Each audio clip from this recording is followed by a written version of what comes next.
Hello అండి, అందరికీ నమస్కారం. నేను మీ కళ్యాణి. అందరూ బాగున్నారా? అందరూ బాగుండాలని దేవుని మనస్ఫూర్తిగా కోరుకుంటున్నాను. అందరికీ ఒక చిన్న రిక్వెస్ట్, మన వీడియోని ఎవరైనా ఫస్ట్ టైం చూస్తున్నట్లయితే వీడియోకి ఒక చిన్న లైక్ వేయండి. అలాగే మన ఛానల్ ఇంకా సబ్స్క్రైబ్ చేసుకున్నట్లయితే సబ్స్క్రైబ్ చేసుకోండి. మన వీడియోలోకి వెళ్ళిపోతే నాకు మంచిగా చిన్నప్పుడు జరిగిన కొన్ని విషయాలు అయితే గుర్తొచ్చేసినాయి. అమ్మమ్మ తాతలతో షేర్ చేసుకున్న కొన్ని జ్ఞాపకాలు, నానమ్మ పెద్దనాన్నలతో షేర్ చేసుకున్న ఇంకొన్ని జ్ఞాపకాలు మీ అందరికీ కూడా షేర్ చేసుకుందామని వీడియోలోకి వచ్చేసాను. ఇంకా మాట్లాడుకుందాం. చిన్నప్పుడు నా వయసు 6-7 ఆ ఏజ్లో ఉన్నప్పుడు అమ్మమ్మ వాళ్ళ ఇంటికి వెళ్ళేదాన్ని అనమాట. ఎప్పుడైనా అమ్మమ్మ వాళ్ళ ఇంటికి వెళ్తే అక్కడ అమ్మ ఒక 1 వీక్ దాకా ఉంచేది.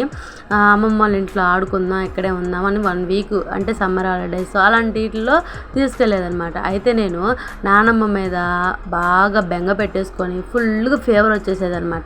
ఫుల్గా ఫీవర్తో పాటు బాడీ ఇన్ఫెక్షన్ అంతా వచ్చేసేది. ఇక మా అమ్మమ్మ తాత వాళ్ళు మాత్రం ఎంత బాగా చూసినా, ఏం కావాలంటే అవి తీసుకొచ్చి పెట్టినా, ఎన్ని హాస్పిటల్కి తీసుకెళ్ళి మా తాతయ్య పాపం ఆ రోజుల్లో ఆటోల సర్వీస్ కూడా తక్కువ. మా తాతయ్యకి సైకిల్ ఒకటే తొక్కడం వచ్చు, బండి కూడా తోలడం రాదు. అప్పుల్లో బళ్ళు కూడా తక్కువ. అయితే కిలోమీటర్లు భుజం మీద ఎక్కించుకొని హాస్పిటల్కి తీసుకెళ్ళి తిప్పేవాడు. చాలా బాగా గుర్తున్నాయి ఆ రోజులు నాకు. మా మామయ్య అయితే సైకిల్ మీద తీసుకెళ్ళేవాడు, కానీ మా తాతయ్య అయితే ఎంత దూరమైనా సరే నడుచుకొనే తీసుకెళ్ళేవాడు. కొన్ని చోట్లేమో నేను నడవలేని తాతయ్య అంటే భుజం మీద ఎత్తుకొని మరీ తీసుకెళ్ళేవాడు. అయినా సరే నా జ్వరం తగ్గేది కాదు. ఇంకా మా తాతయ్యకి భయం వేసేసి పొద్దున్నే లేచి అమ్మ మీ నాన్నమ్మ దగ్గర దింపుతానమ్మా రేపు అని చెప్పి తీసుకెళ్ళి మా నాన్నమ్మ దగ్గర దింపితే ఆ రోజు మార్నింగ్కే తీసుకెళ్తే ఈవినింగ్ కల్లా జ్వరం తగ్గిపోయింది, ఇన్ఫెక్షన్ తగ్గిపోయింది, అన్నీ తగ్గిపోయినాయి. ఇంకా మా తాతయ్య వాళ్ళు స్టన్ అయిపోయారనమాట. నేను ఎంత ప్రేమగా చూసినా, నేను ఎంత కష్టపడినా నా మీద దీనికి ప్రేమ లేదు, మనం ఎంత చూసినా దీనికి జ్వరం తగ్గలేదు. వాళ్ళ నానమ్మని చూడగానే జ్వరం తగ్గిపోయింది, వాళ్ళ నానమ్మ అంటే అంత ప్రేమ దీనికి అని చెప్పి మా అమ్మమ్మ తాతయ్య వాళ్ళు ఫీల్ అయ్యేవాళ్ళు అనమాట, బాగా బాధగా. ఎందుకంటే వాళ్ళు ఎంత చూసేవాళ్ళు పాపం, అయినా జ్వరం తగ్గేది కాదు. అది ఎందుకో తెలియని ఒక ఇది అనమాట. అమ్మమ్మ వాళ్ళ ఇంటికాడు ఉంటే ఎందుకంటే ఏదైనా పట్టుకున్నాను అనుకో, అమ్మమ్మ అది పట్టుకోకూడదు, ఇరిగిపోతాయి అని ప్రతి దానికి కండిషన్లు పెట్టేదనమాట. అదే నానమ్మ వాళ్ళ ఇంటికాడు అనుకో అసలు ఏమనేది కాదు. నేను ఏం చేసినా బంగారంలాగా మాట్లాడేది. నేను ఏం చేసినా పొగుడుతూ ఉండేది. ఆ టైంలో ఏదైనా కావాలి అని అడిగితే మాత్రం నానమ్మ లేని పొజిషన్ అయినా కూడా లేదు అని చెప్పకుండా ఇప్పుడు కాదమ్మా రేపు తీసుకుందాం, అక్కడికి వెళ్తాం కదా అప్పుడు తీసుకుందాం అని మంచిగా చెప్పి నన్ను ఇచ్చేసేదనమాట. మా అమ్మమ్మ వాళ్ళు అయితే అలా కాదు, ఇప్పుడు ఎక్కడ వస్తాయి మీ నాన్న వచ్చినప్పుడు అడుగు, అలా ఈ మాటలు అనేపాటికి మైండ్లో బాగా ఫిక్స్ అయిపోయిందనమాట. అమ్మమ్మ అంటే దయ్యాలు గంప, నానమ్మ అంటే ఇష్టం నాకు ప్రేమగా అని చెప్పి ఆ సమయంలో బాగా ఫిక్స్ అయిపోయింది. కానీ అమ్మమ్మ నానమ్మ ఇద్దరూ ఒకటే ప్రేమగా ఉండేవారు, కానీ అమ్మమ్మ ప్రేమ నచ్చలేదు, నానమ్మ ప్రేమ అంటేనే బాగా నచ్చిందనమాట. ఆ సమయంలో వాళ్ళు ఎంత డబ్బు ఇచ్చినా మనకు అనవసరం. మనకు మనసు ఇదిగా ఉన్నప్పుడు, ఆరోగ్యం బాగోలేనప్పుడు మనకు ప్రేమ ఉంటే అదొక్కటి సరిపోతుంది. జీవితాంతం కూడా చిన్ననాటి జ్ఞాపకాలని ఎప్పుడు మర్చిపోలేము.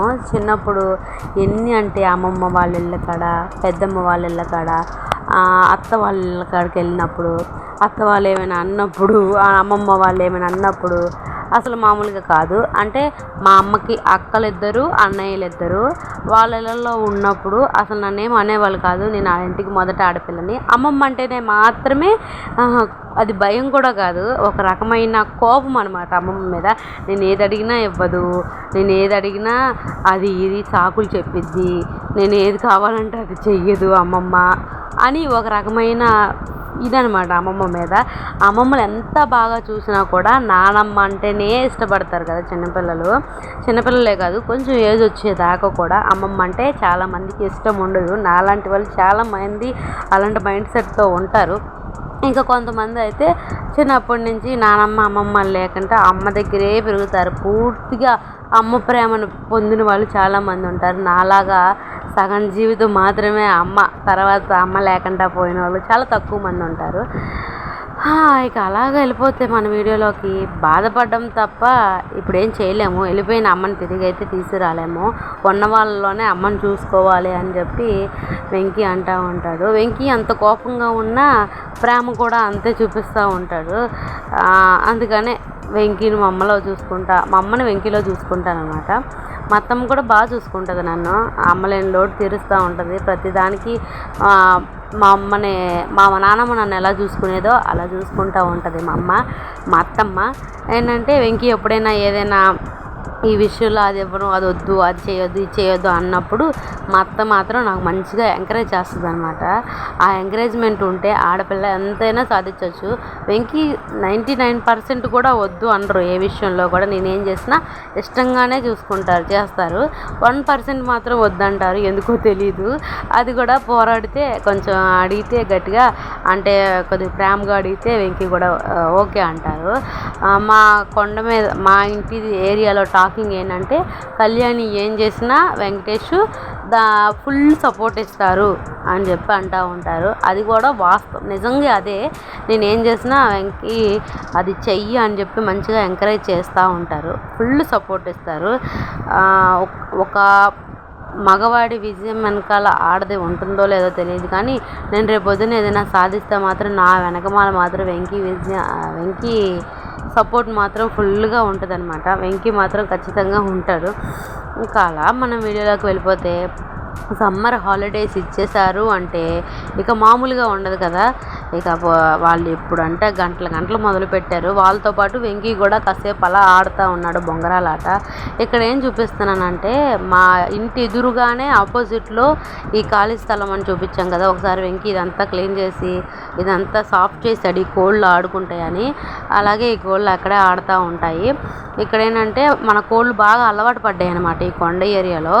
ఇక్కడ ఇంకో పుంజు వచ్చింది, నల్ల పెట్ట. అది మంది కాదు.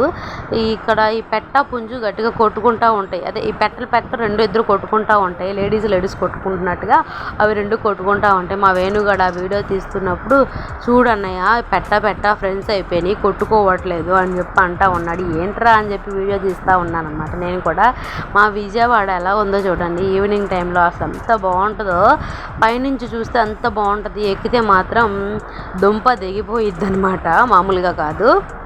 అంటే ఏదైనా సరే అదే అంటారు కదా, కష్టం వెనకాల మంచి ఇది ఉంటుంది, అదే మంచి ప్రతిఫలం ఉంటుంది అని. అలాగా మేమంతా కొండ ఎక్కుతాం కదా పైకి, ఇక్కడి నుంచి మంచి వ్యూ ఉంటుంది భలేగా. ఆ భూమి ఆకాశం ఒకటైపోయినట్టుగా ఆ కొండల మీద చూడండి మంచు అవన్నీ కూడా. ఇక్కడ ఏంటంటే వెంకీ ప్రోగ్రామ్కి వెళ్ళారు ఈవెంట్స్కి. అక్కడ అది ఒక మ్యారేజ్ ఈవెంట్ జరుగుతుంది. ఈవెంట్ అంటే ఊరేగింపు ఏదో అంటారు కదా, అది జరుగుతుందన్నమాట. అక్కడ పైనుంచి నేను ఇంకా పిల్లలు కూడా అలా చూస్తూ ఉన్నాము. ఇంతలో నేను మొలకలు నానబెట్టుకున్నాం.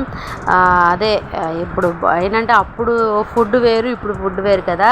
అమ్మమ్మ వాళ్ళు నానమ్మ వాళ్ళు ఏంటంటే అప్పుడు టైంలో టిఫిన్లు అనేవి ఉండేవి కాదు కాబట్టి చక్కగా నైట్ అన్నం అంతా మిగిలిన అన్నంలో అన్నం వండేటప్పుడు గంజితో ఉంచేవాళ్ళు అనమాట. ఆ గంజిని ఆ మిగిలిన అన్నంలో వేసేసి పొద్దున్నే లేచి చక్కగా పచ్చిమిరకాయలు ఉడకబెట్టి ఆ ఉడకబెట్టిన పచ్చిమిరకాయలు వేయించి ఆ అన్నంలో నంచుకొని తినేవారు అనమాట. అలాగే మా అమ్మమ్మ నానమ్మ వాళ్ళు కూడా నేర్పించారు నాకు బాగా. నేను ఆదివారం మాత్రం నాకు స్పెషల్గా మా నానమ్మ టిఫిన్ తెచ్చిపించేది, ఇడ్లీ. అవి కూడా అప్పుడు ఇడ్లీ ఎలా ఉండేవంటే ఇడ్లీ బాగుండేది టేస్ట్ మాత్రం. చట్నీ మాత్రం ఎలా ఉంటుందంటే నీళ్ళు అనమాట, గరిటెతో ఇలా వెతితే వాటర్ లాగా ఉండేది అనమాట. అలాగా ఇడ్లీ సూపర్గా ఉండేది. స్పెషల్గా నా కోసం మా నానమ్మ ఆ రోజుల్లో టిఫిన్లు అనేది బాగా ఉన్నవాళ్ళు చేసేవాళ్ళు అని టాకు. నా కోసం మా నాయనమ్మేమో అలాగా టిఫిన్ దాచి తీసుకొచ్చి పెట్టేది. వారంలో ఒక రోజు, మిగతా రోజులన్నీ మాత్రం చలిదన్నం అనమాట. ఆ చలిదన్నం తినేదాన్ని. మ్యాక్సిమం నాకు 8 years వచ్చేదాకా జరిగింది మాత్రమే చెప్తున్నాను. 8 years నుంచి అంతా కూడా విజయవాడ. అక్కడ మామూలుగా డైలీ టిఫిన్సే, ఇంకా అన్నం అనేది ఉండేది కాదు. ఇక డైలీ టిఫిన్స్ అంటే మా అమ్మ ఎప్పుడైనా ఇంట్లో ఉన్నప్పుడు మాత్రం ఎప్పుడైనా ఉప్మా, ఎప్పుడైనా చపాతీలు ఇలాంటివి చేస్తూ ఉండేది. ఇక్కడ ఏంటంటే మా పిల్లలకి స్కూల్కి లాస్ట్ డే అనమాట ఆ రోజు. మార్నింగే 7:30కి అలా వెళ్తున్నారు. ఇంకా వాళ్ళేమో వెళ్తా రోజులాగే నాకు ముద్దు పెట్టి వెళ్తూ ఉంటారు. ఇక్కడ ఈ కోడిగుడ్లు ఏంటంటే మేము ఆల్రెడీ చాలా రోజులైంది పొదిగి, అవి రావట్లేదు ఏంటంటే పగల కొడితే గుడ్లు మురిగిపోయినాయి. తర్వాత మేము తెలుసుకున్నది ఏంటంటే ఫస్ట్ పెట్టిన గుడ్లు పొదగకూడదంట. ఇంకా తర్వాత నెక్స్ట్ వీడియోలో మాట్లాడతాను. ఇక్కడ ఏంటంటే స్కూల్ హాలిడేస్ ఇచ్చేసారు కదా, మా వదిన వాళ్ళు వచ్చారు. వదిన వాళ్ళు వచ్చి ఇంకా నేను పిల్లల్లో ఒక 1 వీక్ ఉంచుతాను అని చెప్పి మా వదిన అనేపాటికి ఇంకా మా పిల్లలు ఆనందానికి అవధులు లేవు. వద్దురా ఇప్పుడే కదా సెలవులు ఇచ్చారు అంటే, లేదమ్మా నేను వెళ్ళాల్సిందే, నువ్వైతే వెళ్తావా, నన్ను పంపించవా అని సెంటిమెంట్